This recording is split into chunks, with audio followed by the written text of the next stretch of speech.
right, man. Legacy Lounge. Sometimes people want to talk. We have an incredible guest here. What's up, brother? The definition of the Legacy Lounge is the stuff that he's putting together. He's a great community leader. His story is amazing. Episode number 22. 22. Legacy Lounge. Good to see you, Rene. Good to see you. We have one of my favorite freaking people. My favorite people. Now, am I your favorite or am I the favorite of the Shelby crew? Because when we first met, you said I was quickly the favorite of the Shelby crew. You better answer that. We're rolling right now. No disrespect, all the other Shelbys that are out there. You are the most fun Shelby. And that's James, why I love you, Chris Cezanne. And here's what I'll say. I love James. Who doesn't love Jaime? I know. But like I said before, James talks a lot of shit. So I'm not sure that I'm going to call him James anymore. Since you Jaime. call him Jaime, I think I'm in for this. I'm in for this, man. But no, so Melanie is... And there's a story behind that. Oh, I can't wait. Melanie is a past client of mine, and I got to learn very quickly what some of the feedback I told Jaime was when I got to list and sell your property in Natomas not too long ago. I said, man, your sister is a bulldog, and she knows a lot of good people too. So, but yeah, friend. Am I a French bulldog? What kind of bulldog am I? Am I sweet and tender, or am I just sharp and fierce? Help me with that. All of the above. All of the above. But yeah, dear friend, past client, just have just amazing things to say about you. You are here finally in the lounge, and I can't wait to get into it. But I want to start the podcast off by just so you asked Rene about our podcast. We haven't even had this for a year yet. Correct. We're going to be probably approaching a year, but I'd say about 7-8 months now. Yep. And we were at a spot in Rancho Cordova, a guy that owns it, Sacramento Creative Studios. His name's Matt. But we were just renting a space there. And after about 3 or 4 episodes, I looked at Rene and I said, we have to find our own space. And not only do I want to find a spot that we can call our own, but I want to make sure it's in a community, in part of a community that we're passionate about. Obviously, we sell real estate, but I wanted to be somewhere in what I feel is the heartbeat of Sacramento. So North Oak Park.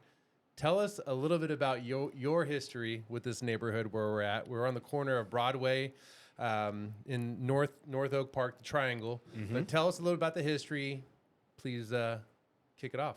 Certainly. First and foremost, I want to say thank you so very much for having me. Such a pleasure to meet you, Rene. Chris, you quickly became one of my favorites. You learn so much about someone when you're in adverse situations and you learn about their character. It's like playing golf, right? Those 4+ hours teach you about someone's heart and their character. That's right. And so I learned a lot. That transaction wasn't an easy one. I thought we thought it would be easy peasy, done in a hurry. But what it did was it allowed us to establish our own relationship, and it showed me the true heart of you and your character. And so I appreciate that. So thank you, my friend. That's awesome. Love you. Love you too. Love you too. So let's see. Oak Park. Oak Park. Gosh, my mother. So it's interesting. I went to Bret Harte Elementary School. In Oakland. No, Bret Harte here. Bret in Harte Curtis here. Park. Oh, gotcha. There's a Bret Harte in Oakland. We were There talking is a Oakland Bret all Harte day. in Oakland. So yes, I was like, yes. And Rene and I, we're going to talk about Oakland because you came here and I went there. That's and right. So Bret Harte is right across the freeway. And so in Curtis Park, our mother, but I'll say mine because I'm the only girl and I get to claim her. But my mother was an educator there. And so for 18 years, she taught first grade. For 6 years, she taught sixth grade. And then she left there and went to Father Keith Buchanan, which had just been opened. And the first principal at Father Keith Buchanan was Richard Owens. Oh, wow. And Richard recruited my mother to come to Keith Buchanan. I don't think she ever taught a class. She kind of came in as the head teacher, but then immediately 2 years in, she was the principal. And I believe she was the principal for about 15 years. And then she turned Keith Buchanan into a dependent charter school. I share that, and then let's fast forward to my father. My father, James Shelby, many people may know him as the leader of the Greater Sacramento Urban League. He also was instrumental in incorporating the city of Citrus Heights. He served as mayor for 3 terms. He was the first African-American council member. We grew up in Citrus Heights, so we started in North Highlands, but we grew up in Citrus Heights. And so it's interesting being here. And I was sharing with Chris as he was talking about the triangle. I was like, what the hell is the triangle? And then you were like, the gentrified. And this is why I love Chris. He was like, the gentrified part of Oak Park. And I was like, absolutely. My childhood friend, Maisha, now Wynn, but Maisha Fisher, and you may know her husband, Tori, because they play golf, and I think they're out at Valley High. Okay. I'm not trying to get probably. I was just down there in a big tournament. Not trying to get in everybody's business, but and their boys play golf as well, and they're exceptional. Zafir and Obasi. But she used to live around the corner. They have a family home here, and so that's one of my oldest friends since the age of 6 in terms of school age. And so I used to spend the night at the Fisher's home when her mother was here. May she rest in peace. And so I knew Oak Park intimately. Friends of mine from elementary, because there was not an elementary school in Oak Park back in the day. Remember, Father Keith B. Kinney was the first new school that was built.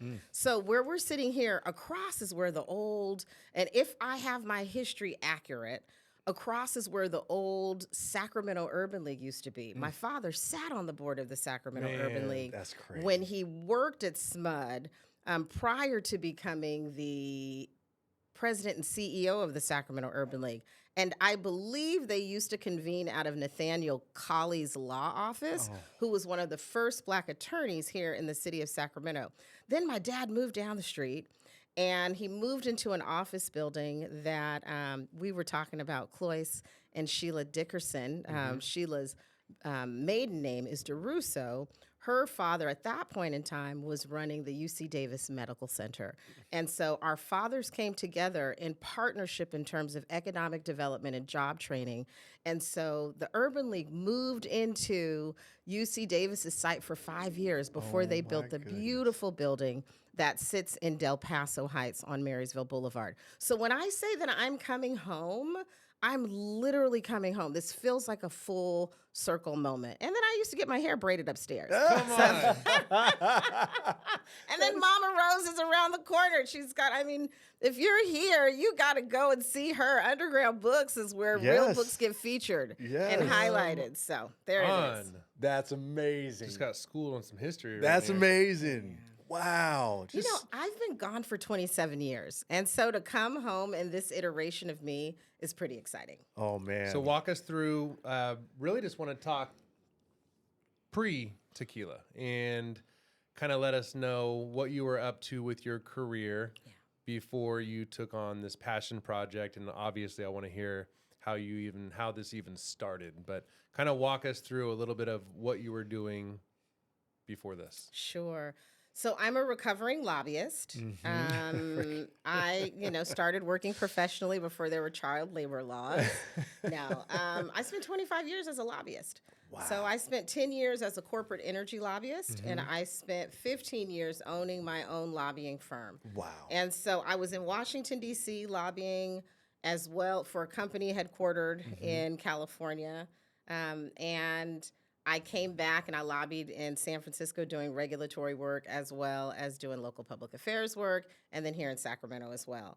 I left that corporation in 2007 and took many of the incredible skills that I had developed and went out on my own. So entrepreneurship is in my DNA. Sidebar, I just came back from Laurel, Mississippi, where our father is from.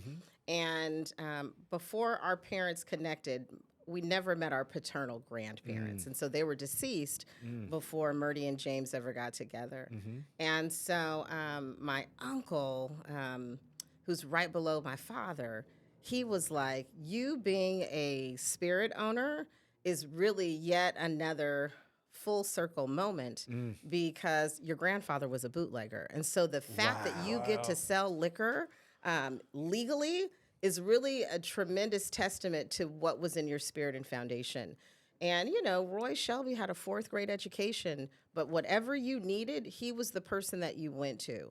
And so it's just so incredible, this connection that we have to history that oftentimes we may not know or understand why we are pulled in a different way as we step into our calling. Wow. It's in the blood. Wow. Yeah, that's incredible. With that being said, starting here and going into lobbying for so long, when did it change? Well, I tell people, Rene, I've been a professional drinker as a lobbyist for a super long time. And it's interesting. I would say, if anything, if there was something in my blood, politics was always in my blood. Okay. Because I always moved around with my dad growing up. And so I tell people, growing up, I was either phone banking, precinct walking, or collecting contribution envelopes in our home as we would do fundraisers. Wow. And so the flip side of that, though, is when you do something for 24 years, life is about growing and evolving. That's right. And being the best version of yourself in the moment that you're in. Yes. Or at least I try to govern myself accordingly. And probably, if I'm being honest, 10 years ago, I was tired of politics, 2014. But when you're in something and it's a part of your DNA, and candidly, not arrogantly, but when you're good at it, then it's like I will keep rolling through it, even if I could do it with my eyes closed. And we were continuing to get some really big wins, but must have been 2011. I thought it was 2010, but 2011 is when I first experienced tequila in a different way. And so we were doing legislative outreach on an event. It's funny. I sit up a lot, and a friend of mine was like, "Where the fuck are you going?" Excuse my language. I'm a lobbyist and I cuss. You're good. But I sit up a lot, and so I've been trying to readjust myself to sit back to get because comfy? I'm like, "Where are you going?" You're Yeah. like, That's "But like- you're not about to take flight. You're in Shit, power. you're You're here." in power position. That's why you're doing that. Am I trying to control the room? So, sorry. That's No, just, you're getting good. glimpses of my personality. And so, he was like, shout out to Michael Gunning. He's crazy as get up, but if you're in politics here in California, you know him and you followed him, but he's a good friend.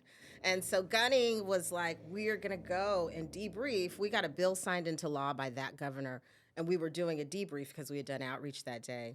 And he was like, Mel, I'm thinking we're going to Ella, right? Shout out to Ella because they carry us in the bar there. Oh, yeah. Nice. But I'm thinking we're going to Ella.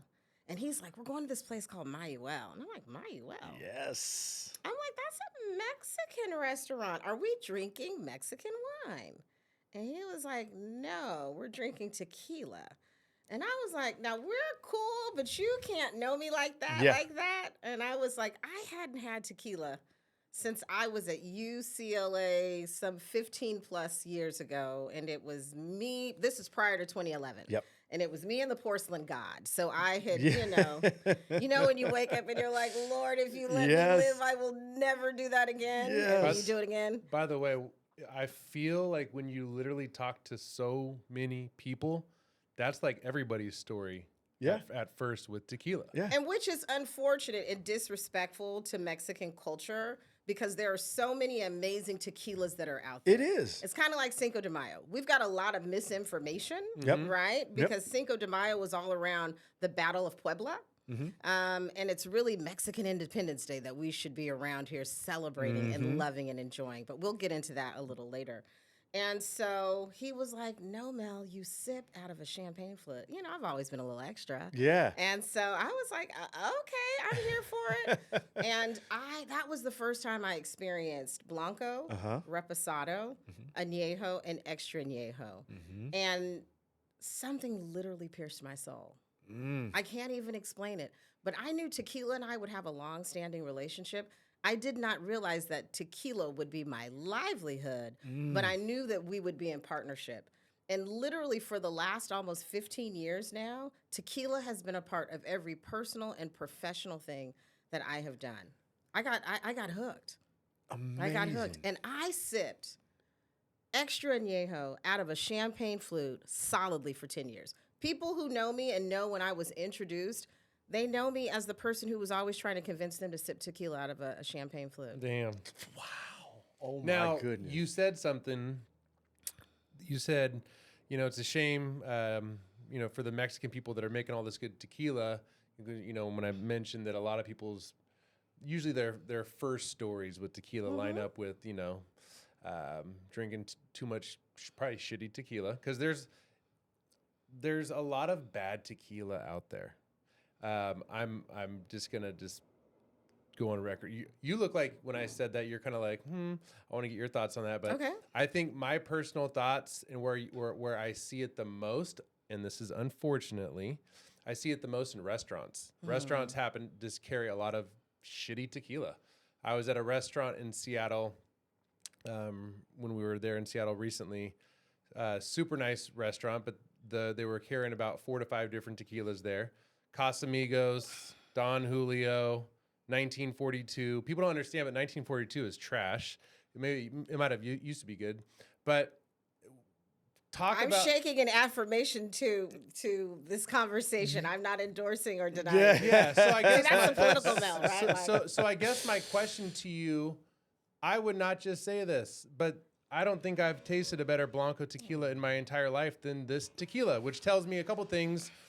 It feels like it's this small boutique, organic, like this probably took many, many years to formulate type tequila. But when you're talking about the stories of everyone knows Mel showing up and she's got her champagne flute, drinking tequilas, was it hard for you to find really good stuff? Or were you drinking stuff that maybe now you see where I'm going with the question? I totally see. Let me tell you this.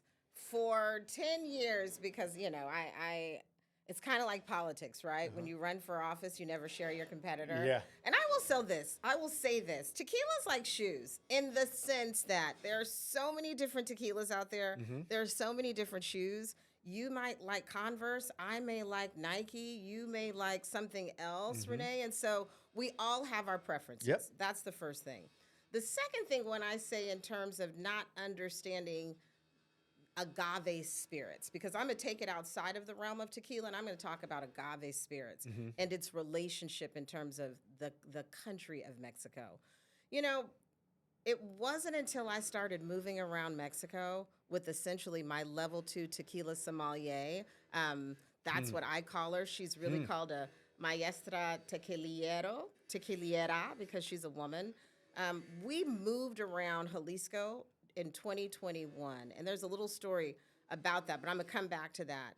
And so what I realized were all of the brands that I told her I was sipping out of my champagne flute, and mind you, I was an extra añejo girl, so it won't be a stretch for you to figure out what I was drinking for 10 years, beginning in May of 2011. That was extra añejo that might have come in a brine triangle, right? Yeah. And so, because you could find it everywhere. But what was interesting is, as Val, and shout out to Val Salcedo, because Val was wonderful. But what was interesting as I moved around Jalisco with Val is that all of the brands that I told her I consumed on a regular basis, when she blind tasted me, she was like, none of the brands that you consume are any of the brands that keep registering through these blind tastings. And so she was like, let me give you some homework assignments. That's actually how I first ended up over at Roe in 2021, because he has such a beautiful curated collection of tequilas, right? Yep. And then a sidebar. The restaurant that you went to in Seattle, sometimes the challenge is that you have a rep coming from a particular distributor, and when they walk in, they see what you don't have on your shelf, and they give you the full complement of their portfolio. So it's not because you're a restaurant owner and you're so focused on your patrons and your customers and turning tables and your staff. It may not be that you don't have certain tequilas because you don't have the knowledge. It just may mean that there are other priorities. And so your rep is coming in once a month. They're looking at your shelves. They're seeing what moves. They get new things inside of their book. Drew Garrison, I hope you're impressed that I said book. But they're getting things inside of their book.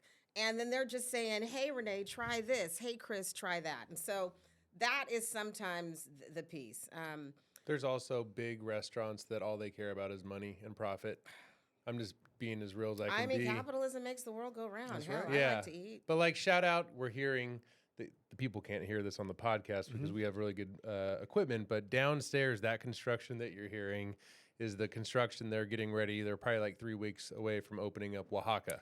That's what's coming. That's what we're listening downstairs. to right Oh, now. I saw. So the I know alcohol that license. I know that you and Ernesto are friends, and I love and he Ernesto. carries your stuff at Maya Well. Yes, he does. And I'm pretty sure he's gonna be carrying your stuff right below us when Oaxaca opens. Well, let's put that challenge out there, Ernesto Delgado. Oh But- man, I love the sound of this. But no, I think it's just it's a shout out to restaurant owners like Ernesto or La Cerveceria, which is owned by Rob Archie, and I kind of feel like it's the only place it's like the only place in Sacramento that you can walk into and look at their tequilas and mezcals, and it is nothing but the best stuff ever. You know what? I haven't been to the place that you mentioned, but I will say this.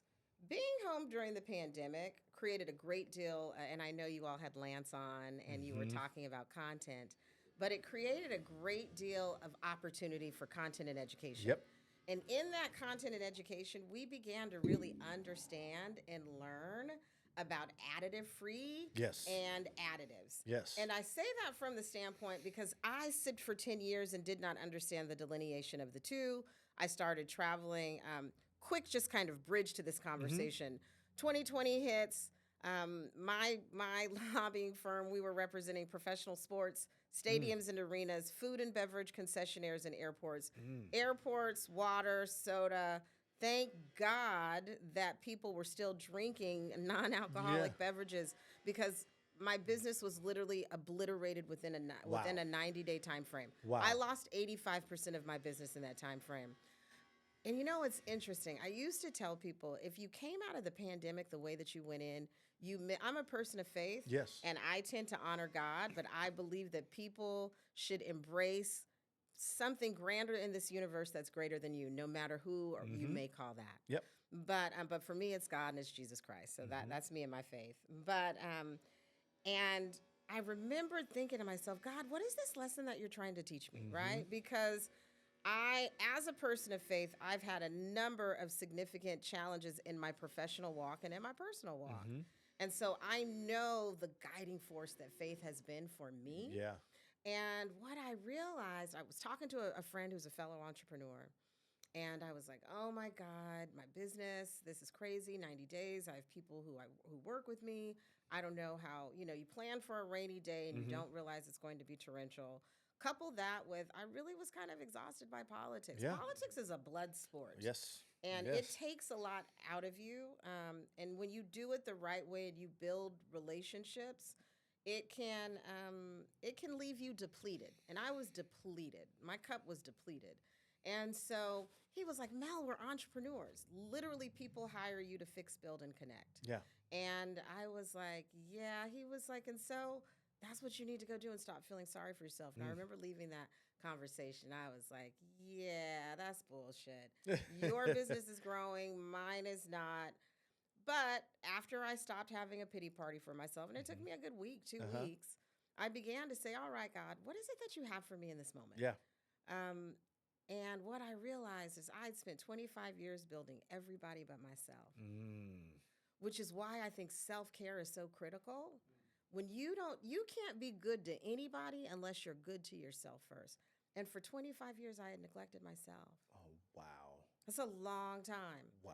And so I ended up reaching out to my network, and I was like, hey, I need a coach. I need a coach. I need an executive coach. Yes. Because I figured a coach would be a great place to help me figure out where my North Star was. Oh, I love this. And so She's speaking directly to you right now, Yes, she Rene. is. or do you have a coach? I do. It's one of my. love it. I'll keep going. I don't want to even stop you. Okay, I'll okay. chime in. Okay, please do. Coaches are incredible. Shout out Sarah Thompson. You were fabulous. I love you. Sarah just had a baby. Yeah. That's so wonderful. And I'm a relationship person. Yeah. So when you come into my world and my life, I keep you. Yeah. I don't believe that relationships are transactional. I think they're reciprocal. And when you build them the right way, you build true relationships and rapport. I mean, I haven't met Kendra yet, but I feel like when we meet each other, yeah. we're going to be in love. Best friends. Because in my relationship with Chris, she became a part of the conversation and gave sage insight and counsel. That's right. So we started working with Sarah, and I probably spent about 10 months with her. The Okay. first first 4 months, I was just crying, and she was like, you're spending far too much time and resource to be crying to me. And I was like, she's like, I am the coach, not the counselor now. And so, and then we got into some deep work. And 4 things emerged professionally, and 1 thing emerged personally. At the top of that list was tequila. Wow. So at that point in time, I liquidated every asset that I had, and I was like, if you're going to do it, you got to do it right, and you can never walk into anyone else's culture and be inappropriate. I would never walk into anybody's culture and be inappropriate. Yeah. So 2021, I was traveling through Jalisco. Wow. And that's how I began to learn. So I'm blind tasting, she's giving homework, and then I'm like, wait a second. These tequilas that I'm not familiar with, they don't have any additives. The terroir, the copper soil, the artisanal production, they're all kind of coming from this Los Altos region. Let's get deeper into the Los Altos region. Okay, so this is the stuff that fires me up. And like, I'm hopeful that one day we can maybe go out there with you. Absolutely. Okay. Yes. Absolutely. Because it had to have been, you know, like your love. We'll call it a love journey for you, right? It's a love story. It's a love story. I say that my heart for tequila is in that my love for tequila is in the Los Altos region. My heart for tequila is in Jesus Maria, one or the other. But yeah. So anyways, as you're going deep into that, now you're pinpointing it because you're doing these tastings, and then you're finding out through these tastings what's just so good in your palate, and then you're kind of just fine tuning. My fascination with this is the same thing with my fascination with wine.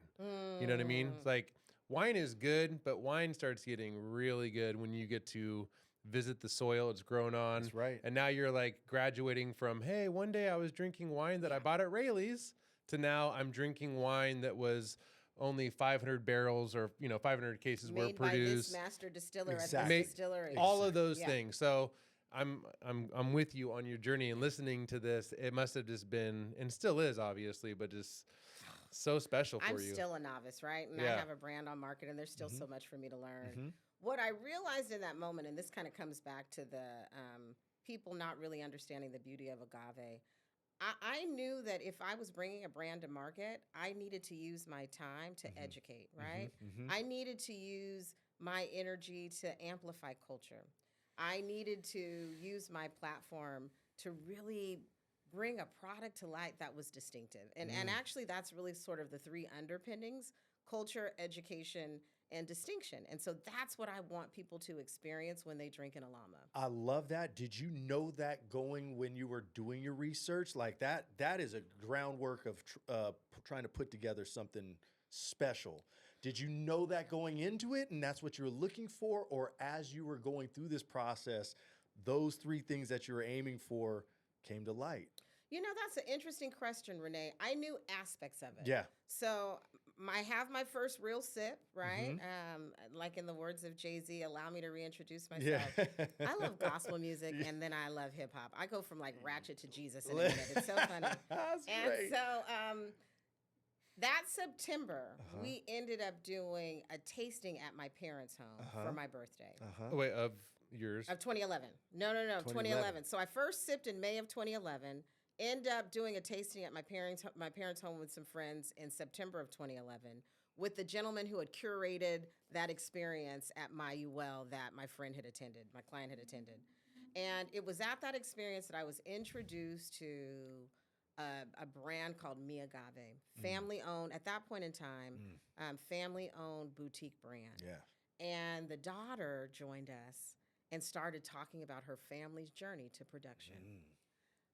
There wasn't a dry eye in the house. Wow. And Rene, what I realized there were probably some dry eyes. Yeah. Mine weren't dry. Yeah. And what I realized in that moment was there was this beautiful connection between indigenous and African American culture that nobody talks about. So when you say, did you know that going in? I knew that I wanted to do something around the amplification of both cultures. Let's go. I didn't know how and I didn't know where, but I knew that there was something about celebrating my culture and celebrating Mexican culture that needed to come together in a project. Wow. That's amazing. Yeah. But I come from a community of legacy builders. Yeah. My parents were legacy builders. My brothers are legacy builders. And Mm-hmm. so I had to give more back than what I was taking out, which is Yes. another piece to it as well. I tell people, so 2021, traveling through, getting Mm-hmm. a better understanding of how you grow, of who is growing, Mm-hmm. of the work that humidors do, of the soil, Mm-hmm. of agave, of the mature agave. Where is it mature? Where is it not mature? How it grows in different climates and regions inside of Jalisco. I always explain to people, tequila's like champagne, Mm-hmm. right? If it does not come from one of the 5 producing regions within Mexico, you cannot call it tequila. Now, the interesting fact is of the 125 states that are within Jalisco, all of them can produce tequila. Mm. Jalisco is such a huge economic engine Yeah. for Mexico in general. That's a whole different education. But so 2022, we started figuring out sort of what the assets of the bottle were going to be. Okay. And I tell people from the top of this bottle, which usually has a plastic sleeve, Mm-hmm. to the base, to the juice on the inside, because I call it juice, Mm-hmm. on the inside, to the creative design and even the name was all curated by either, in the labels, was all curated by either a woman, a person of color, a local, or a family generational business on both sides of the border. Wow. Because you can't go in and amplify without leaving something, which is why our master distiller and our partners in Mexico are a part of our growth from an equity standpoint, right? Love Who's every the, bit of that. Who's the name of your tequila, the tequila maker? So our master distiller, Master distiller. I met him in May of 2022 as we were figuring out assets, because it was in 2023 that we began to determine juice. When I fell hard for additive-free tequilas, I fell in love with a distillery entitled El Pandillo, which is led and owned by the great Felipe Camarena. Oh yeah. And I mean, he is just masterful. And he comes from a family of generational tequila owners. And so his brother Carlos, who has, I'm sure you're familiar with Ocho, and then El Tesoro. And so these are all beautiful brands. And so that I still love and enjoy to this day. But Felipe has G4. And G4, right. Do I drop the mic? G4. Well, do you want to hear something crazy? And Jake was okay with this, but we're at La Cerveceria, and I'm like, got my chest out, which is the same thing I do with your tequila, because I know you, and it's like this. I love Melanie, but I also love her tequila. So if I'm around people, I'm passionate about sharing it. Well, anyways, I decided to do a blind taste test because they had Arte Gnome there, and I love Arte Gnome. It's beautiful.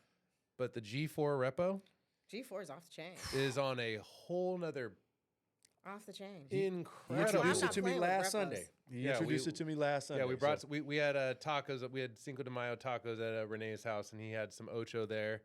And I brought my G4. We did a blind taste test, and then we also, just for curiosity, I'm not gonna throw you in the bus, but I was gonna just for the sake of conversation, he bought some of that Kirkland tequila, and we blind tasted that as well. And when you're tasting a artisanal, beautiful tequila next to a Kirkland, it's almost like you want to spit it out of your mouth. It's crazy. really was. I have it there for mass consumption and mixers and stuff like that. Actually, I opened it for the first time. It was a big old bottle, but I wanted to make sure, we see this and we know we're starting to like things. I want to, in a blind taste, I just want to make sure. And I'm like, oh my goodness. But on that note, please let's take a sip of this wonder. I've already had 2 sips, but So before we take a sip, let me, and then I want to come back to the master distiller. Yes, please. Because Yes. it's a good part of the G4 conversation. So shout out to Ernesto Delgado, because after I decided to build this brand, some 14 years later, I go and see Ernesto. I'm like, oh my God, I fell in love with tequila at your spot. I just want you to sample my product. Like, you are so important to me, and you don't even know me. I would see him when I would go in, and he was like, oh my gosh. And Ernesto has just been so generous with his time and his friendship, and I appreciate him. And so what is so beautiful that he taught me is that when you are drinking tequila, right, first and foremost, it is a representation of what is in your glass, and so you want to hold it up in Okay. homage and out of respect to the ancestors. Mm. Because what goes into this agave that allows you to sip and consume is like no other. Then you bring it to your heart. Mm. Because hopefully you are drinking with people you care about and with people who are friends and that you have relation.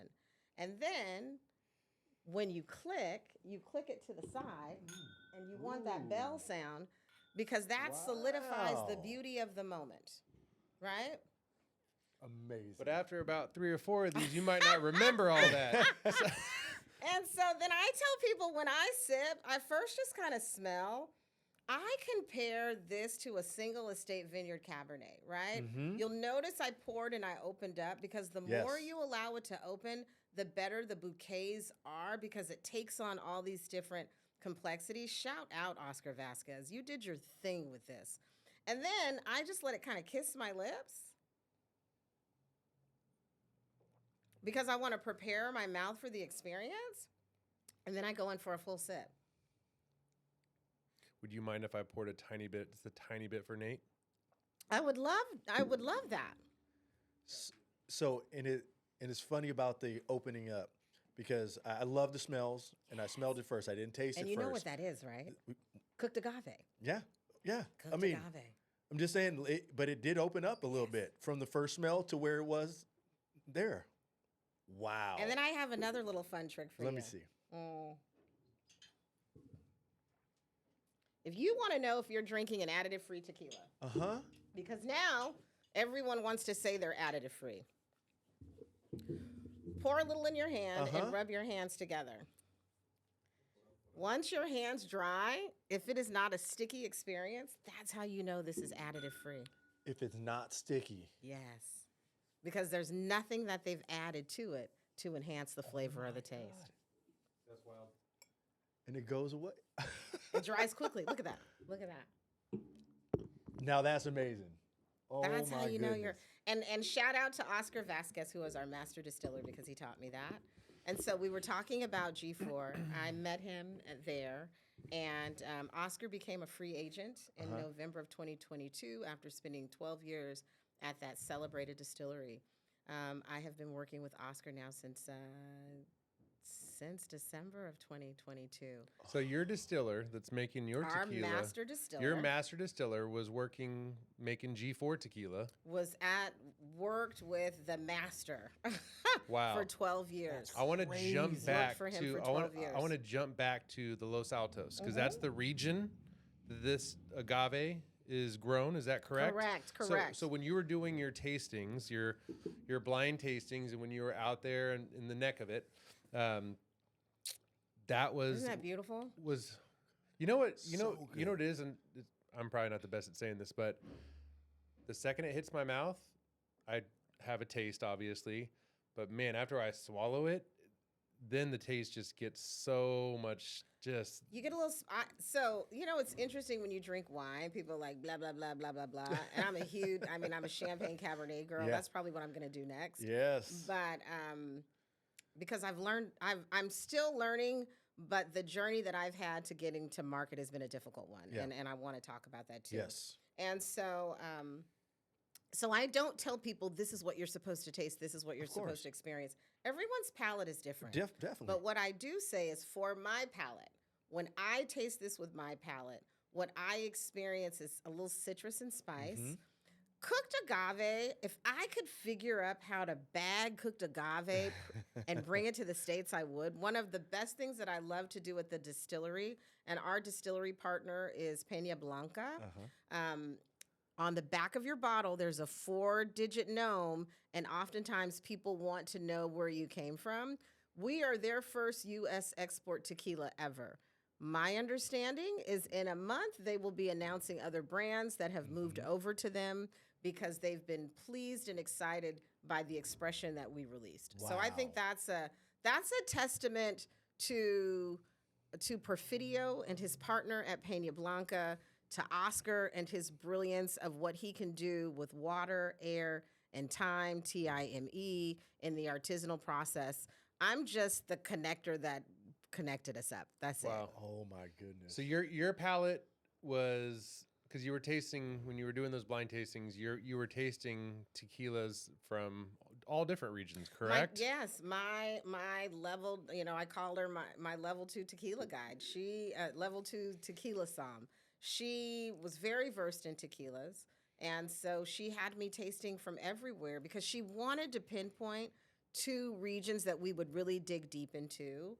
And so one was tequila, and I actually visited the city of tequila for the first time in 2016, and that was the first time that I had a curated 2-day tasting experience, held a koa in my hand, which is the tool that the humidors use to harvest the agave. Talk about generational families that, and humidors, that work is difficult and grueling and physically taxing and can only be done to a certain point in time, right? Yeah, because Jake- you're in the heat of the day. Yep. Jake, when we had Jake on, he had mentioned. I highly encourage you to listen to the podcast with Jake because he talks a lot on the history of that, of just how grueling it was on the body. I mean, that's They're up at like 5 o'clock in the morning. And when you see our agave is easily like 10 pounds, it's pretty heavy. Yeah. And so, and I think on our IG, Enelalma Tequila, Yep. thank you, Camadia, we have pictures of how large. We use premium estate mature agave. So our Yes. agave is at least about 7 years old. Yes. And what's beautiful is actually our distillery partner is where we purchase agave from. He and his partner had been growing agave for about 30 years. And I tease and say he looked around and was like, everybody around me is building a distillery, and so this is my time to do it as well.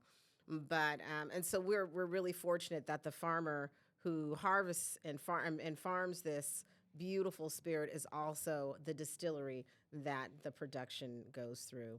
And Oscar is not domicile to Peña Blanca, and so that's another thing that I respect and love about our partners at Peña Blanca. The fact that I knew going into this that I wanted a master distiller that I could take anywhere. Yes. Because it's like, I liken it to owning a restaurant, right? I get to be the executive chef.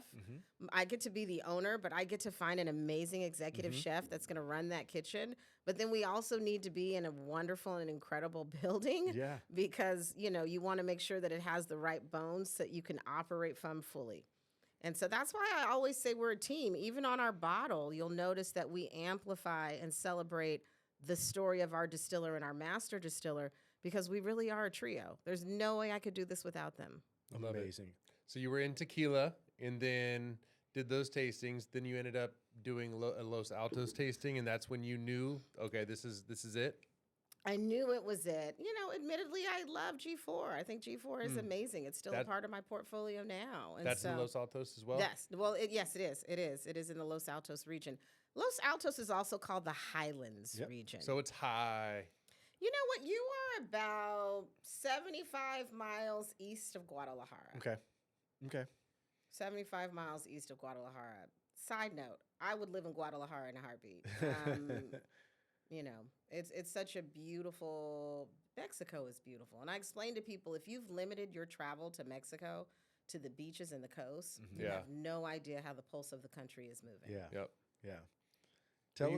Tell us about the name and how you came to the name. I would love to hear about that. So I wish I could say, no, I don't. The name is not my brilliance. You asked me about, I knew that I wanted to celebrate culture. Like that was always my North Star. But I wanted to be appropriate, right? And so I knew I wanted we celebrate the rich heritage, legacy, and tradition between indigenous and African American culture. We were both enslaved on our own land and overcame historic adversity. I wanted to tell that story in a bottle. And so we ended up, it's interesting, when you look at this bottle, the person who leads our creative team that's in Guadalajara was with us when we purchased this bottle. And I laugh and say that he was dancing, but if you were to ever meet Lane, you would be like, Lane was not dancing. And I've said this in front of him. And so, but he saw this empty bottle because it had nothing on it. And you could see the creative juices flowing. One of the things that I'm really good at doing is bringing together people who are smarter than me, because if you're the smartest person in the room, you're in the wrong room. Yep. but B, trusting the gifts and talents of the collective. And so he saw this bottle and he was like, A, it doesn't look like a traditional, it kind of looks like a whiskey bottle or a gin bottle, right? Yeah, it kind of does. Because of all of the 8 different sides. Yeah. And so he was like, I think we could do something with this real estate. That was the first piece. And then the second piece was they started playing with names. And as they were playing with names, Enelalma was one of the names. Like Larga Historia was one of the names. You know how people say in stories, long story short, Larga Historia? Yeah. Ooh, I like that. Yeah. You can have it. Can he have it, Lane? You got to talk to him about that. But Trudamondos was like another name. So sitting in Guadalajara, it's probably the spring of 2022. My cousin has now joined me from Brooklyn and on the second leg of this particular trip. And he says, Enelalma. We both teared up. I didn't know that Alma meant soul, but I knew that that name pierced my soul. And it was interesting because we ended up sharing the name with different families and friends because I wanted to just, do an unscientific poll. Yes. And many people were like, Enelalma, it can't be Enelalma. Nobody will know how to say it. Yeah. And I was like, well, shit, it's 2 articles of speech and a noun. If you teach that to people, give people credit. Yeah. They'll be able to say it. And so it's interesting when people say the name, because I think they come to the name with a discomfort. And I'm like, trust yourself. Think N-L-Alma, N-L-Alma, Enelalma, in the soul, because I believe tequila is a spiritual experience. That's amazing. Yeah. Enelalma. Enelalma. That's right. It's a beautiful word. Yeah.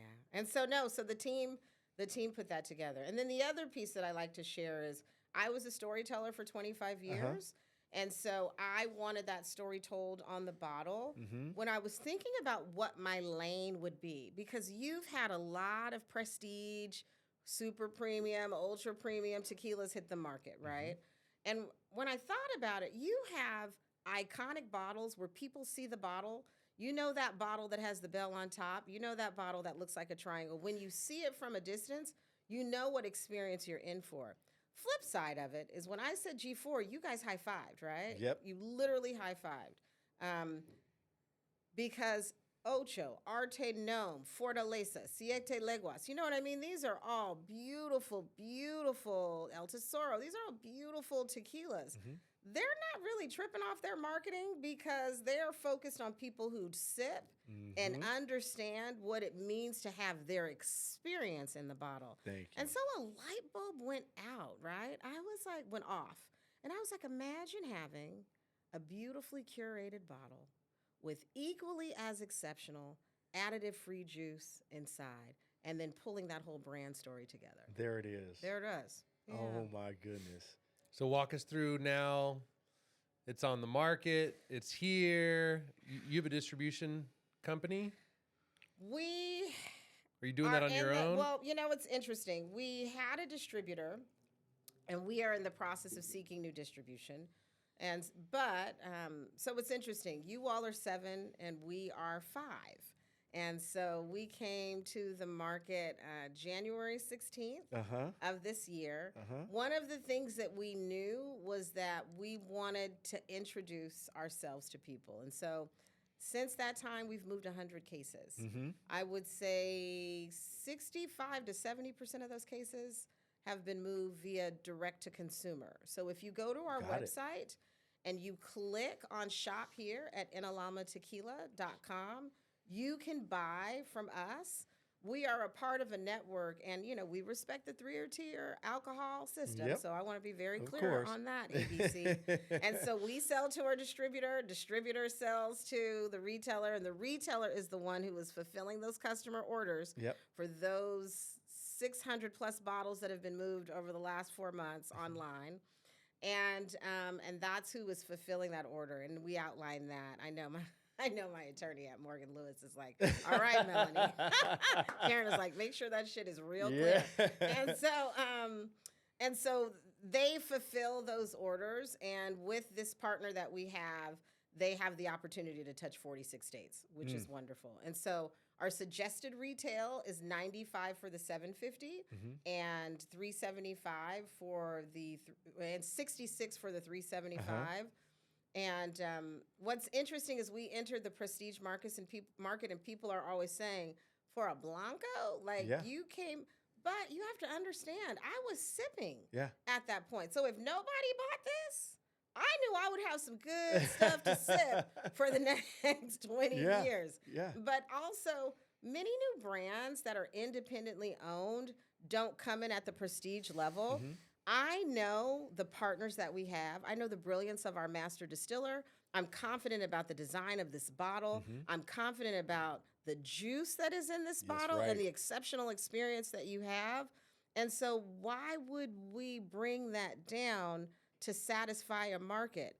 If we're out of your price point, you probably shouldn't be drinking us. That's the first thing. And we're a boutique brand and we're not for everybody. Yeah.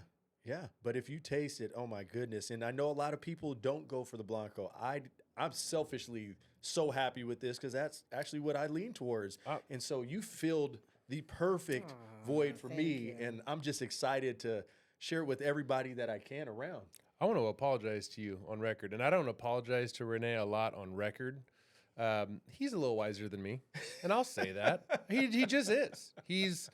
I'm a very emotional person. So I say things. When's your birthday? May 24th. Oh, you got a birthday coming up. Coming up. Is it a 0 or a 5? Does it end in a 0 or end in a 5? Neither. Yeah. Okay. So no, it's not a big 41. one. Not a big one. Not a big one. Wow, that's good. But I want to apologize to you for talking shit about that big ass Kirkland Signature bottle of tequila because I'm actually glad you have that at your house, right? Because to go on this topic, because I experienced the same thing, I would never blink at the price point of that bottle of tequila because I already know in my mind it's the same thing about if I'm wanting to take Kendra out to a really, really, really good meal. I mean, we can go to some places and spend 30 or 40 bucks and be happy, right? But if I want to do something special for Kendra, we're gonna go to Benchoyaki or Ella or Cannon, and I'm just gonna spend a little bit more money than I normally would to have a fantastic experience. And the same thing goes for when I'm sipping your tequila or Jake's tequila, the Artenome or a G4. I have zero problem dropping $100 or $120 on a beautiful, beautiful bottle of tequila that you can sip and share with friends that just get it. And there's nothing wrong with having friends or people that come over that just don't want to get it. Yeah. And you can be the one that pours them, it's like sharing good wines. I have 2 different collections at home. Sure. Yeah. I have the collection of, I have people coming over that can give 2 shits about what we're drinking. This is what I got from you. It's a nice Sangiovese from Amador County. Okay. It costs $25 a bottle. It's not the worst. And then I have, like Rene and Melanie's come over. We're busting out the $150 single vineyard cabs. That's right. I love it. That's right. So, And to be fair, I've had that bottle for the last 4 parties at my house. and it has not even been opened. So, that's just a break in case of emergency for people who don't care. We get on the good stuff, Yeah, So, we went, and I'm super curious to ask you this now, because when we had Jake on, he's from Oakland, and he's as real as they come. I'm like, Jake, how do you drink your tequila? He goes, out the bottle. I mean, he's very, he just He's rustic. Is what it is. But when I went to I went to my first Giants game of the season this year about 3 weeks ago. We get up there to the top. We're in the club level. First thing we want to do, it's a nice sunny day, is order a cocktail. So they're pouring Jose Cuervo. And I swear to you, it was, I just couldn't finish it. But here's to me, the fascinating part of the story. That wouldn't have been me 2-3 years ago. 2-3 years ago, I would have drank the whole thing, barely noticed a damn thing. But now that things are getting a lot more elevated, and now that I have developed a love for tequila, and I'm drinking good tequila, it's super hard to now go to a Giants game. So I ended up throwing it out halfway, didn't even drink the whole thing, and then I just had a couple Coors Lights. You know what I'm saying? So anyways, when you're let's put you at a Giants game or a Raiders game.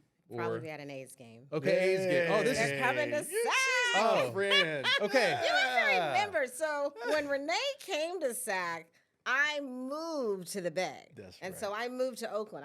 I moved to Oakland in 1998, and I lived there until the beginning of the pandemic, essentially. Wow. And then I moved back. I'd purchased a spot in Sac, but I was still Yeah. deep in Oakland, and then the pandemic hit, and I came back really full time. Shout out to Sac. Yeah. The Sac that I left when I went to college, 1990. I'm proud of my age. I'm 51. I'll be 52. Amazing. But the Sac that I left is not the Sac that I returned to. I live out in Roseville, Mm-hmm. and it is so. I feel like I'm downtown all the time. Mhm. It is so incredible, this food scene. You know, It's- shout out to our former mayor of Sacramento, Kevin Johnson. The brilliance that they had, and then Mr. Mulvaney as well, Oh, right? yeah. The brilliance that they had in terms of this farm to fork capital, to think 10 years down the road, 11 years down the road where it is. And when people sleep on Sac, I point them to the New York Times article that talked about Sac being an incredible food destination. We have incredible restaurants throughout the greater Sacramento region. And when I say the greater Sacramento region, that encompasses Placer and El Dorado and Yolo, as well as, of course, Sacramento. And so this food scene is magical. Speaking of food, we texted about this, but I'm excited. Tomorrow night I'm having dinner with my mom. We're sitting at the bar at Cannon. Clay's going to make an appearance. And I told you I want to make sure that they have Enelalma. Yes. Hopefully they'll have it at Cannon, but the one place I know they will have it is at the new Mexican restaurant they're opening up, which we should all plan to go Let's eat do at. it. Pedregal. And the story that they shared about Oh, Pedregal is second to none. The owner of Nick's Taco, Okay. Patricio, is Yes. partnering up. So it's Patricio, Brad, and Clay. Okay. And I believe their grand opening is in late May. So, anyways, we're gonna make sure that connection's made. You know what's and- interesting?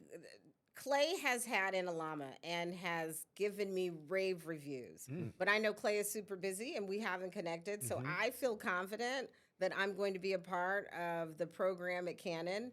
But he thought I was in the last time I was in with a friend and left him a bottle. And he was like, oh my God, this bottle is exceptional. It And is. so that's what you want to hear. I right? love it. I love it. Yeah. Have to do that. I just lost $1,000 of Clay, but we made a bet when you want to tell her? Yeah, yes, we made a bet. It was after wine tasting, so he was definitely feeling good, and he bet against the Boston Celtics. He thought that the Bucks were going to go farther, and you know, Dame Lillard fan, I can't be mad at him. I was, Oaktown. you know, so His grandmother still lives in Maxwell Park. exactly.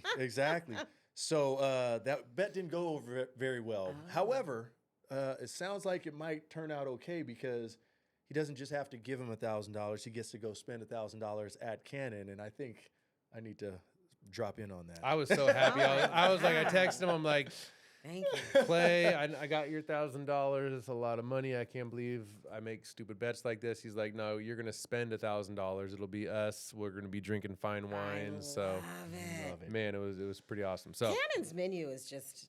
Fire. I've never had a disappointing experience in Cannon. I've been multiple times. My brother and sister-in-law introduced me, but it's a wonderful dining destination. It sure is. so this is not surprising to me. We're talking about how you're selling the tequila Sure. and getting in front of people. I would imagine that this is something that you probably enjoy. Like you're probably like boots on ground, going to these restaurants, making the contacts, relationships. I mean, I know that you can delegate things that you can delegate, but I would imagine that first point of contact, that's how you're already wired to begin with. You know, I appreciate that. What I'm learning, this is a different business, right? And so I'm in a product business. It's very relationship, when in Rome, right? It's very relationship oriented. And so I received feedback yesterday, interestingly enough, about a number of independent retail stores in the region and the best way to approach them. And I was told that it's not through you as the owner, but it is through if there was someone else who was a man that could approach them because of relationship. And so when I got that feedback, I think the person felt uncomfortable sharing it. And I thought to myself, the beauty of that feedback is that you know. So I know that I'm the only one that can sell my story or share my story, but there are other people who can open up the door. And quite honestly, in this region, Amatesh Dayal has been amazing. And so the reason why we have the footprint in the way that we do is that Tesh and I go out and sell tequila. And if you have not been able to experience Tesh and Wines by Tesh used to be the somm at the kitchen. Tesh used to be the somm at the Sutter Club. I met Tesh through my brother at Morton's back in the day. But and we're at Morton's. Let me say that. We're at Morton's. And so it's wonderful. Relationships, I come back to this, Chris, are important. And so when you're good to people, people are good to you. Tesh doesn't sell tequila, but Tesh is like, Mel, I love your juice, and I have a ton of relationships. So as I open doors for myself, he's always opening doors. And so I love that, dude. I love you, Tesh. Tesh, I haven't been to. I know he does like his food and wine pairing nights. I think there's spaces. Is there space out like in Rockland or Roseville? He moves to different restaurants. Got it. Now the cool thing about Tesh, which is Rene, do you know Tesh? I do not. man, yeah. I So do one of not. my very first times at the kitchen, he was the sommelier, and he is just first of all, he's just a good dude. He's good got the heart. most beautiful smile on his face at all times, but he knows his shit. Yeah. But the wines that he's curating right now, if you follow his IG, Yeah. these are wines that, like, I'd say about 95% of them I've never heard of them. So he's going deep down the rabbit hole. Yep. He's finding a lot of French wines, a lot of just wines from Sonoma, wherever, but gems at a much better cost than the stuff. You know what I'm saying? Yeah, definitely. So it's kind of like he's like last bottle. I love it. in a sense. So I yeah, love shout it. out to you, Tesh. We gotta make sure we visit Tesh sometime. Absolutely. We launched something called Tuesday Toast. Okay. We had our first Tuesday Toast on May the 7th. Thank you, Aziz at Brasserie. Aziz hosted us, and so I poured tequila out of champagne flutes, of course. Of course. And then Nicholas, who is Aziz's bar manager, made this fabulous cocktail, 2 fabulous cocktails. One was like a spicy sort of margarita, because people say, I explained 50% of all tequilas end up in margaritas. I am a sipper, but if you're going to drink a cocktail, make it clean with beautiful ingredients. And that's what Nicholas did. He did this one cocktail, and I was like, we got to get you on camera doing that. It was with falernum and Aperol. It was beautiful and luscious. And so we had a DJ. Shout out to Dupree, who spun. We were Nice. supposed to be there from 4 to 6. At 8 o'clock, we shut down. K Street was rocking. We were sipping tequila, having Enelalma cocktails, eating duck confit out of Aziz Spotted Brasserie on the That's patio. It was fun. awesome. It was fun. I haven't been to that restaurant yet, too. and I know. It's beautiful. He also owns Aioli and the Grand. And I believe we're in the Grand as well, he was sharing. So The Grange or the Grand? Brand. the one that's on 16th, the Grand. I'm not familiar with that Either. one. Is that going to be a Tuesday thing? It is. Our next Tuesday, I think, is June the 11th at Ella. But no, that is definitely a Tuesday thing, Oh, right? I like a love it. toast to Tuesdays. I Tuesday love it. toast. I love it. Actually, while he's Please. toasting, I definitely want to pass this over to him as well. Now, I would love to get back to the journey, and Yes. no journey is linear. No. No journey is linear. So obviously, it looks like it moved fairly quickly. You found the right people to team up with, but what's your biggest hurdle at this time for this brand and getting to where you're trying to go? Sure. And let me apologize. If I gave the feeling that it moved quickly, that is inappropriate. Okay, and I'm sorry. No. And so, fell in love in 2011. Pandemic hits in 2020, start moving through the region in 2021, 2022, assembling the assets, 2023, figuring out where we're going to produce. This is where so I was self-funded Yeah. for the first 2 years, Yeah. right? Liquidated all of my assets. Get to the point where it's time to, and then thankfully, my family and friends, I did a family and friend fundraising round. Nice. And they showed up in a major way for me as accredited investors. Love it. And then I get to a point where production needs to be completed, and that is where Chris Cezanne enters the picture. Because I was like, you know what? You've got this product, and you've got to pay for production, and it's time to do something different. And so I decided to sell my final asset, which was my home. I think it was my 4th or 5th, and so I figure I'll have a 6th and a 7th. And I have parents that are gracious, and they were like, "Come back to the mothership." Yes. By the way, just to you one up. You're probably one of the few people that can one up that can one up my bouginess. Because a lot of my friends, they're like, "Oh, we've known you long enough, Chris. You're bougie, but we still love you." But do you know where she was when she had to sign her final You're just gonna tell her all final my loan? business. her final Yeah. closing papers? She was in Martha's Vineyard. Oh my goodness. And apparently, where it was is the notary. I don't know. You could probably tell better than me, but the notary couldn't make it to her, so that she was supposed to take like a ferry. I mean, it was wild. She's like, I can't. I'm at Martha's goodness. Vineyard. Gonna make me jump on a boat to sign. I mean, so she basically signed her final closing papers in Martha's Vineyard. Okay, I so- love this. I love this. Since we're talking about heritage and culture, Martha's Vineyard, what I don't think, first of all, Martha's Vineyard is beautiful. Yeah. And I have been visiting the vineyard now for about 8 to 10 years. But what is incredible about Martha's Vineyard, when you think about the story, Martha's Vineyard was one of the only places that Black families could go for vacation.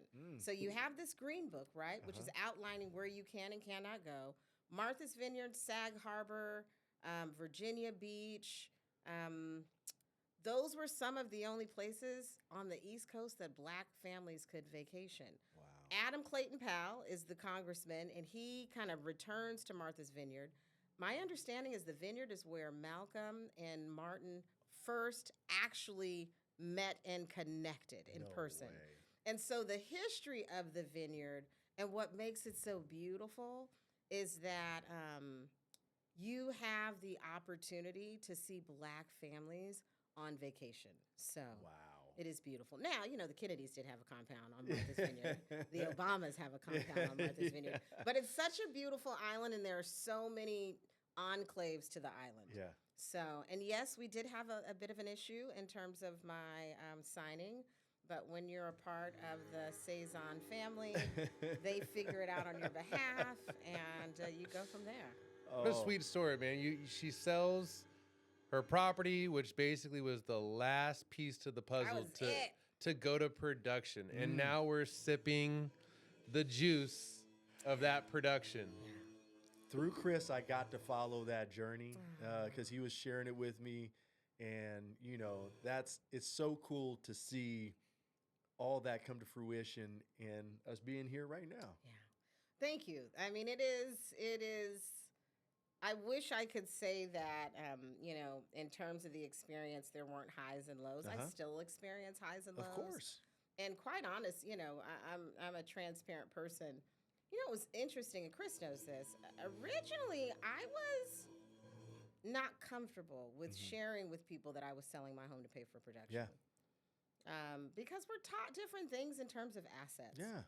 And I am a legacy builder, and I believe in creating impact, and I thought that I had failed. I was like, the fact that you can't raise and do what you need to do to finish, because I was in production. So I needed to pay for production to finish it. And then I was talking with someone, and they were like, you sold your home for tequila. Yeah. That gives me more understanding into how you're built and who you are. Exactly. So don't take that as a place of embarrassment. Take that as a place of courage and strength and move with that. And I appreciate that person imparting that lesson for me, because no one will ever invest in you more than you will invest Thank in you. yourself. Yep. And so now, as we raise money, because we're still raising money, we pulled in our first angel investor in December of last year at 6 figures. I've got another $650,000 to raise. I've got an event later on this evening, and then I'm going out to Denver for an investor outreach event. And I know that it's going to come. I come from a place of abundance. Yes. And so I know that it's already done. Now, if somebody hears this podcast and they want to just go ahead and write the check for 2.6 million that we need, there's equity tied to it. But everything that we need is sitting with us. And I've got to say this. I work with the most amazing team of people who believe in me. And from my CFO, Eduardo, to my operations lead, Vicky, to our social strategist, Camaria, and everybody else in between. It is such a pleasure to be on this journey with people who invest in you and have faith and believe in you. So I just want to say thank you because you don't have to do it. Amazing. Amazing. Well, here's the thing. While 5 years down the line and we're back in the lounge, hearing where Enelalma is at the time, what do you see? What's 5 years from now look like for you? 5 years, we will have 10x the money of the investors that have come in. So if they want to pull out, they can. But you know what? 5 years down the line, because Primos Beverage Company is our C corporation structure, and we have the ability to do business as Enelalma Tequila. But from a selling standpoint, I see our name in conversations with other prestige brands. Yes. And although we may be the first to open up the lane in terms of having beautiful packaging with an equally as exceptional juice on the inside, there are others who join us in that. That's the first thing. The second thing that I see is investing in this community. The reason why I came back home to build this brand, I shared that I built legacy and impact in a number of different places that I lived, but it's now time to come home. I was born in North Highlands.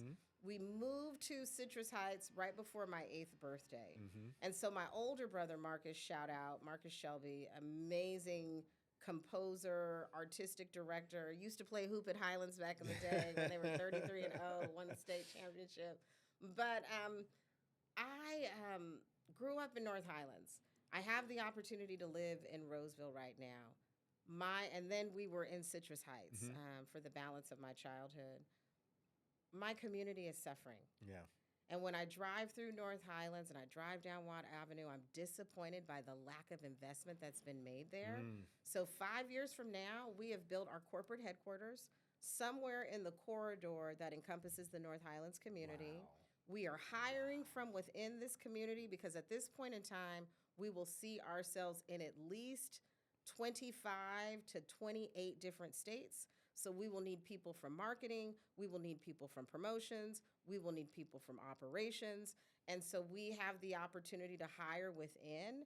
And we're also an incredible corporate citizen as it relates to how we're investing in the local schools, how we are giving back from the state. I sat on the Oakland Housing Authority Board of Trustees. And so, you know, one of the things we didn't talk about is I still sit on a lot of boards. I sit on a hospital. I chair the hospital foundation in Alameda County for Alameda Health Systems Foundation, which is the second largest public safety net hospital system in the state of California. I know what it means to be a small business owner and not have insurance, right? Yeah. And feel like if you get sick, you got to go to Highland, right? And thank God Highland was there. My mom worked at Highland and retired from Highland Hospital. She was there for 30 years. Your mom is amazing. Fun fact about Rene, too. The very first loan that he ever closed was a referral that his mom gave him. Was it somebody that she was working with? Another nurse from Highland Hospital. I love it. That's so crazy. I love it. I love it. We have our annual gala coming up on May the 18th, and Layla Hathaway is our special guest. It's going to be pretty incredible. But I serve on that board, and I'm honored to serve on that board still. I'm still connected to Oakland. That's my home away from home. We will have our Oakland launch event on May the 19th. I realized as I was thinking about Lance's interview, he talked about how you date things and things. I'm going to text him after this. And how the content gets old. And so I'm sitting here sharing dates, but I think the dates are important. Yeah. But Alameda Health System, the work that they do on behalf of the most vulnerable in Alameda County is tremendous. And if the president, he or she, ever got shot in the Bay Area, they would rush them to Highland first because That's that is right. a level 1 trauma center. Yes, it is. Man. Wow. Level That's 1. Crazy. All right. I love the vision and gosh, giving back. You know, that means everything. With that being said, just like you said, somebody might be listening. It might be that angel investor coming in. But what a lot of people are going to be listening to is, where can they find these bottles? I mean, there's a bunch of places that you named off that I would love for you to give shots out to where we can get this bottle. Absolutely. Our first retail location, thankfully, was at Rocco Wine and Spirits out in West Sac. Wonderful location. Shout out to Ro. I think he's coming sometime in the near future. Our next location where we moved to was Sheldon Wine and Spirits, Lori. Let me tell you, Lori hit me up Tuesday night after our Tuesday toast because she was like, you sent people in, they bought me out. I've got 2 cases coming, so thank you. And then we moved over to Good Bottle with Chris Sinclair, who was incredible. Then we moved over to Taylor's Market in Land Park. And so those are the retail locations. There's others that are in the works, but currently those are the 4 places that you can find us in this area. You can also find us online. And then if you want to, make a sip out of it, right, or a cocktail out of it, you can find us at Morton's, at Camden's, at Ella, Brasserie, Mayuel, Sienna out in Placer County. Shout out to my parents because Sienna is their spot. Oh, yes. And they were like, we need our daughter's Oh, bottle in yes. here. Sienna's good. Sienna is really good. Yes. And the GM is wonderful. And I feel like and then there are other locations. I went to undergrad in Los Angeles at UCLA Go Bruins. Yep. I graduated the last year we won the NCAA championship in 1995. And so there are retail locations in Southern California as well. Oh, I love every bit You of say that. you're a Bruins fan? I'm a she Bruin. went to My Bruin. degree UCLA. says UCLA. Ray got there. Ray, my good friend who was here in the lounge, he got there in '98. So Ray Young's a legend. So he played high school ball with Ray.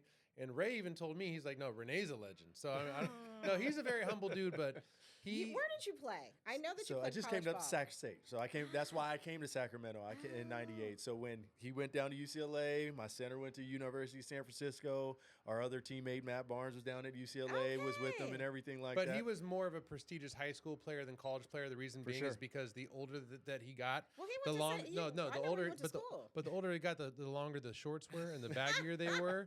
So it kind of messed with his crossover, right? Okay. But he was a high school legend. Let me tell you, Sac State runs deep in my family. Yes. My father was honored as a distinguished alumni. Yes. My brother, don't kill me. He received his MBA from Sac State. Yep. My incredible, I don't call her my sister-in-law, I call her my sister. She received her bachelor's degree and recently her master's degree from Sac State. Yep. And so Sac State runs deep. I think my For dad sure. sat on an advisory board. Sac State runs deep in the Shelby blood. Agreed. I'm so happy that I came up this way. My family got to see almost all of my games in person. My mom finally moved up this way, but they were at every home game and everything like that. Makes a difference, doesn't it? Doesn't it? We're gonna. So I already mentioned the Canon Pedregal thing. That should just be easy because I want to be able to sip your tequila when I'm, especially at Pedregal. But we got to get that connection going because we've been trying to get Rob Archie on our podcast. Rob's just the best. I'm not sure if you talked to Rob yet, but I would love to make that connection happen. Rob Archie, that name sounds So super familiar. He's the he's- Urban he's- Roots. Probably the biggest Cerveceria. restaurateur. I keep hearing his name, and He's we've amazing. never met. First of all, where do I start? Like, if you look at my, I've heard wonderful things about him. On my personal IG, you will see at the end of it, it says Sacramento enthusiast. I'm a 4th generation Sacramentan, so I'm just with you. Like, I'm passionate about what's going on in our city, and Rob is probably the guy that I would point to where I would say he's made one of the biggest impacts of Agreed. any restaurant owner in all of the area. I mean, Urban Roots, Pangea, Ruse? Urban Roost. Ruse? Yes, that's So the speakeasy that I The Roost, understand. so The the Roost Roost is is the the fabulous. speakeasy. Bach, he owns Bach. Bach is Yes. the front. But Yes. but I will die on my sword on this. His La Cerveceria is pumping out, in my opinion, some of the best authentic Mexican tacos you will have in Sacramento. And they have the mezcal and tequila selection Oh, is top man. notch. That's why we have to connect. So, anyways, I want to just do that. And then here's just another one because we're just big foodies in here. Have you heard of a restaurant in Auburn called Josephine's? No. Okay, I would love for you just to like table mark that. if Kendra and I are doing like a date night and we want to make it extra special, that's where we go. Josephine's. It's a little bit of a strike, but it's worth it. You haven't been yet, huh? I haven't. He told me. I just haven't made it up yet. What's the cuisine? It's we'll call it French American. Ooh. Well, that's what we'll call it, French American. But it's in the most beautiful old historic hotel that was built like in the late 1800s. So it's like quaint, like you're pretty close to people when you're sitting there. Oh, absolutely. They have a really cute bar. I would put it up there with Ella. Like it's probably one of the better restaurants Ella's you're gonna go my to. favorite. So, I love Ella. anyways, Ella's keep that in the back of your. Josephine's, I love it. Yep. So where do we go from here? So you want to hit her with some of these? Yeah, let's We're go. talking about food, but we got to talk about maybe hit her with the music first. Yeah, she says she's a music head. Oh, So I like I this. have a big brother like who's a composer. this. So, I and like this. fun fact, I started college as a voice major. Did you? So growing up here in Sac, when people see me now, they can't believe that I'm not singing. Really? People who That know does- me that from doesn't surprise childhood- me, and I'm listening to you. Shout out to Sacramento Children's Theater. I used to spend my summers in music circus. Oh, my Which is so goodness. cool that my brother sits on the board of Broadway Sacramento. Oh my goodness. Yeah. Marcus. James. Okay. By the way, what is the chances? You know, it would be so cool if we can have like a big kind of family gathering where maybe we can have it at your folks' house. Maybe me, Rene, and Jaime can play some golf, and then we can drink your tequila and have a bunch of foods. I don't know, something like that. Let's do it. We'll set it up. Say less. Or Yeah, we'll have it at exactly. Renee's house. Yeah, they're always welcome to my house. So but yeah. Absolutely. You want? So we always try to get the vibe of who we have here, and I feel like I have what. to sit up straight. So we're just gonna do the top 5 artists, because I bet you this is a good Okay. one. So top 5 artists. It could be dead or alive. It could be any genre. I just want to get a vibe of your music preferences. In no order. In no order, correct. Okay. I was a vocalist. Mm-hmm. Everybody wanted to be Whitney Houston. Yes. Right? I mean, Oh, she is the yes. voice of a generation. Yes. I was a theologian. So how do you not love Barbara Streisand? Let's go. Right? I'm waiting for Babs to hit the circuit because I've never seen her live and I would love to see her live. God, shout out to Whitney Houston. Just that's such a good one, man. Yes. That voice. That Oh. voice. Even when that voice experienced everything it experienced, that voice could still capture something in you Exactly. because it hit your soul. Yeah. Yeah. Because it hit your soul. Barbara Streisand, she did an amazing duets album Yes. a couple of years ago. That was, it was maybe like 2015, 2016, because Anne Hathaway was on it Yes. with her, and they did the jam from La Chorus Line. I'm a theater kid. No, I love it. I love it. And I know exactly what you're talking about. Yes, My mom, the ballet. I listened to it with her.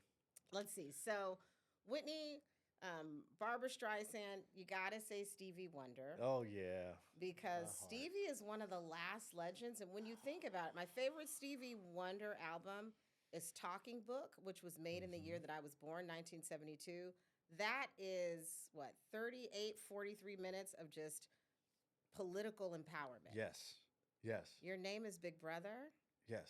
You live in a house by the side of the matchbox, the size of a matchbox. Mm-hmm. Roaches are with you wall to wall. I mean, he's talking about the unhoused before we had a name for unhoused, some 51 years ago.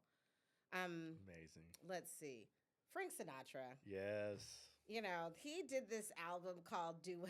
He did an album called Duets back in like 1993, 1994.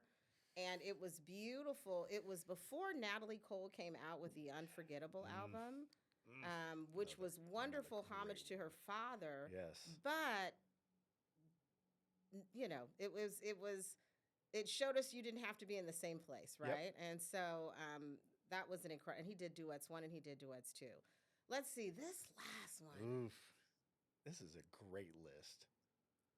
You know, I'm if you notice my theme, I'm so focused on iconic entertainers.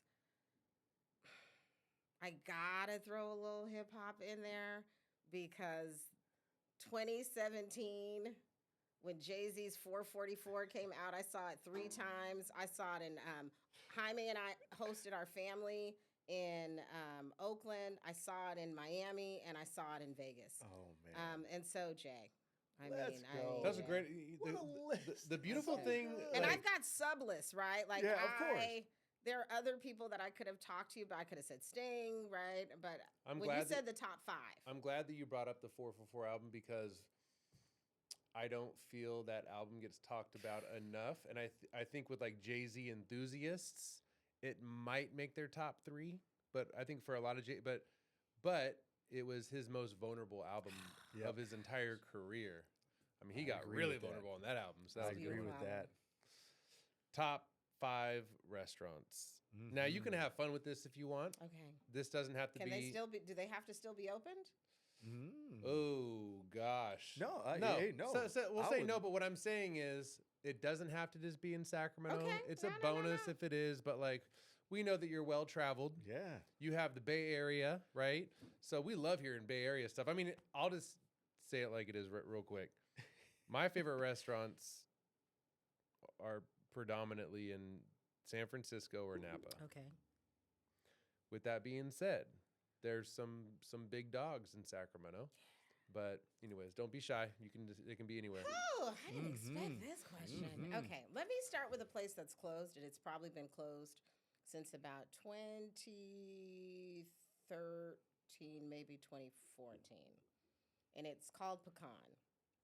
It was an elevated Southern experience in downtown Oakland. And the owner was Michael LeBlanc, who I think he and his wife are now living in, he moved to Hayward, and they're living now, I think they're in Vegas. Shout out, you guys. I miss you.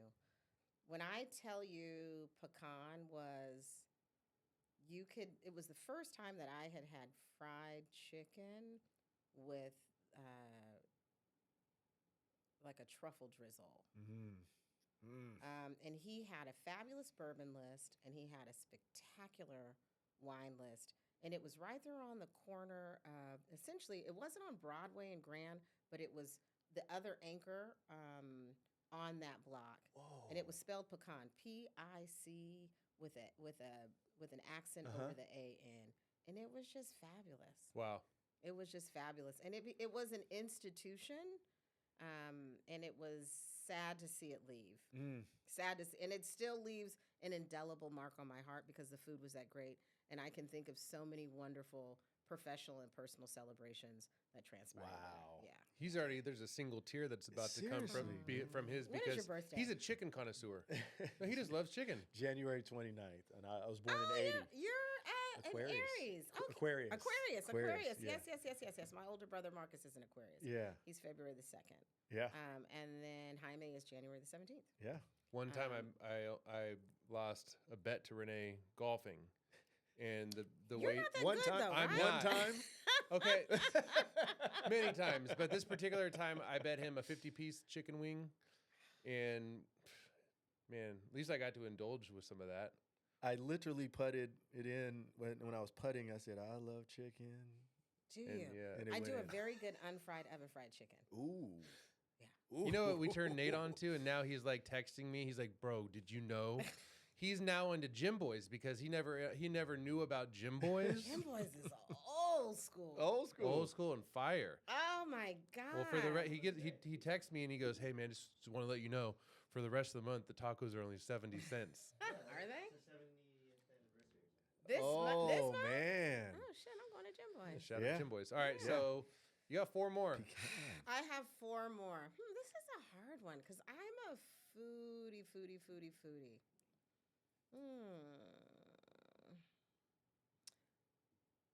So, God, this is hard.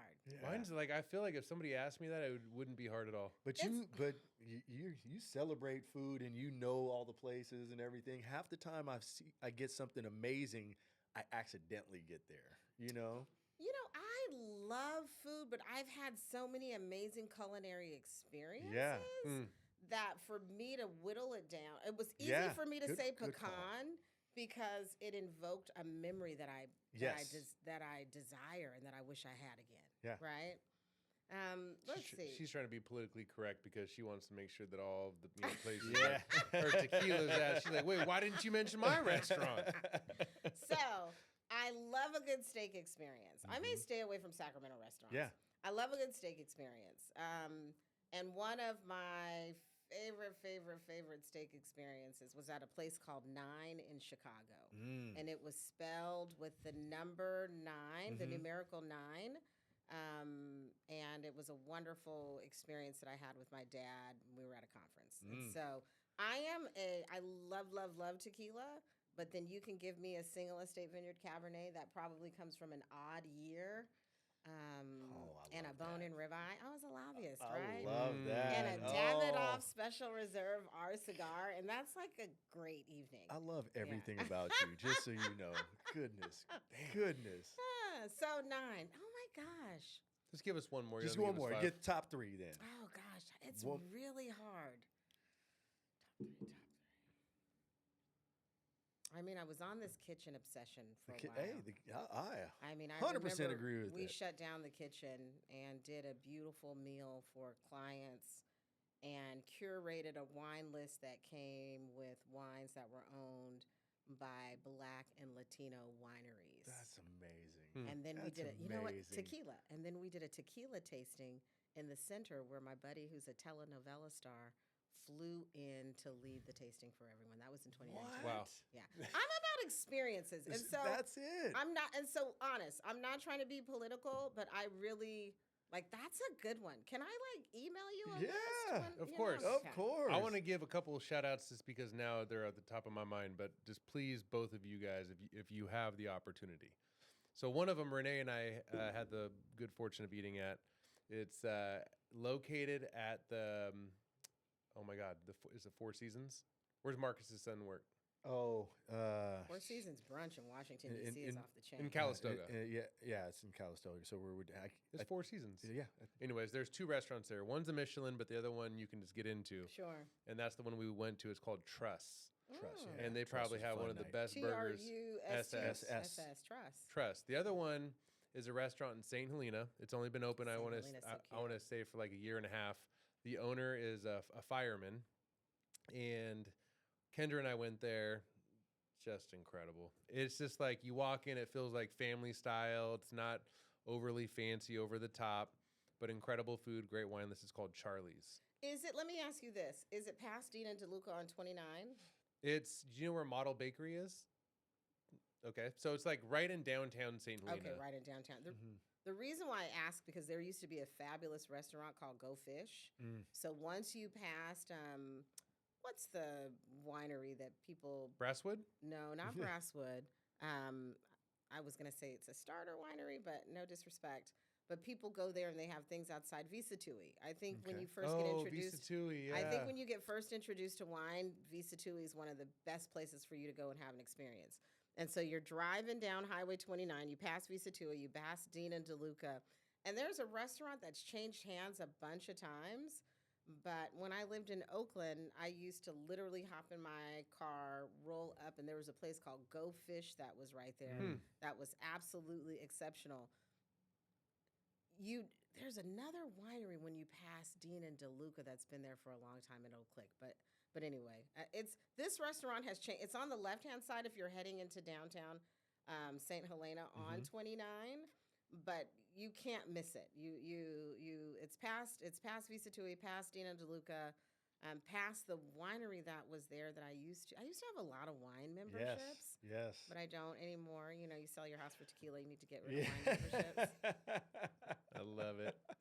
Oh man. You want to hear last but not least? Yeah, actually, still 2 more because we get that. I'll throw that last one in now. But since we can't decide on where the restaurant is, but if you can have dinner with one person, dead or alive, no matter which restaurant it is, who would that be?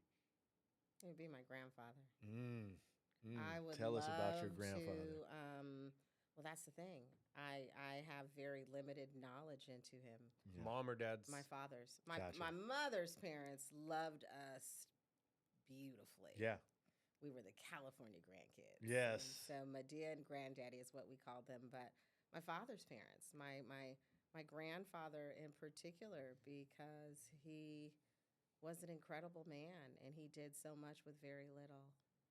And so I would love to know what it felt. I would love to have him tell me about his experience of what it means to count, jelly beans in a jar so you could vote. What it means to take care of 11 children. What it means to have a fourth grade education and have to, and have worldly knowledge and experience, but have to minimize yourself for safety reasons for your family.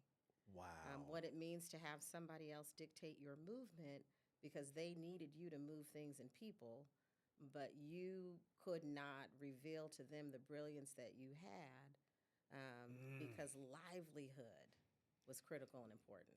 So that's who I want to sit down and talk to. That's literally we asked everybody that question. That's literally the best answer we've heard onto that question. I feel like that's like a question where if you get asked on the spot, but man, that just got me. Agreed. We'll finish out with another one that I think is perfect for you because you've said legacy many times during this.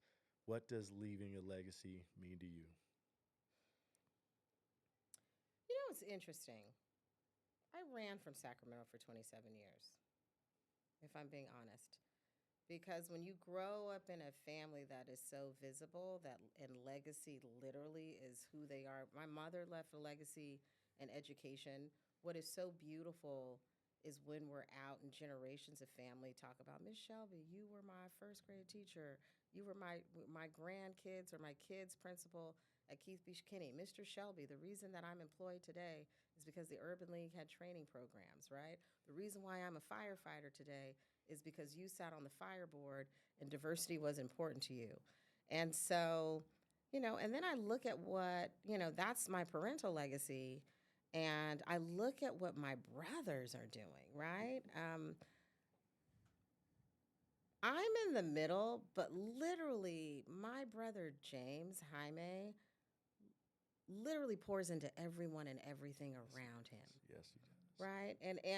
And he is the kind of person who ensures that his experience is not lost on him, but that it translates into other people to either elevate their experience or introduce them to other opportunities that can extend beyond them.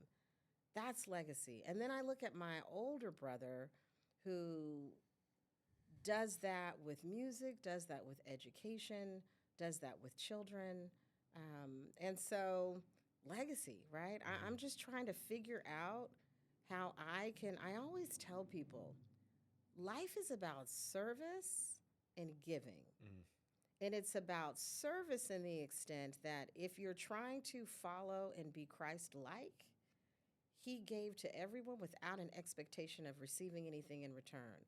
And often service, people get confused with service and they think service is about money, but service is about talent and time too.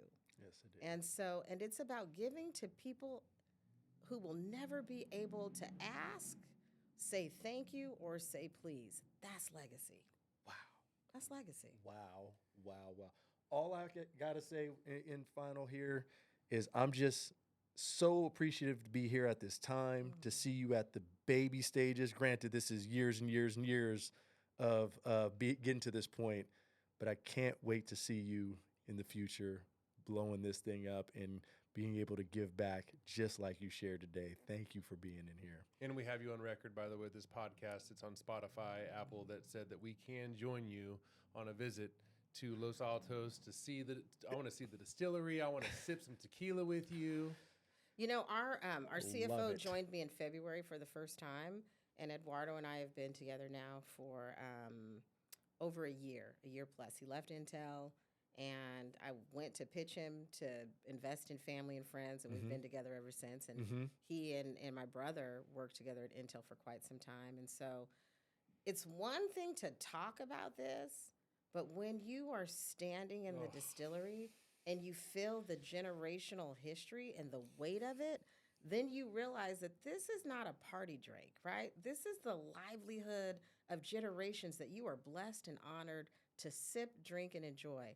people are talking about agave prices are going up. And I said this to Eduardo yesterday.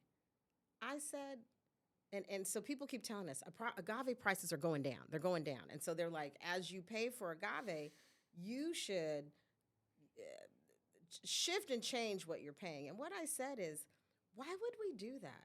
I said, if agave prices are going down, why would we change our financial relationship? Because we need to be respecting the work that is done in Mexico that allows us to sit here in the Legacy Lounge and sip this juice. Preach. Let's go. That's honor and that's respect. Let's go. Oh my goodness. Melanie, we love you. Love you. Thank you. So glad you made it. Legacy Lounge. We're signing out.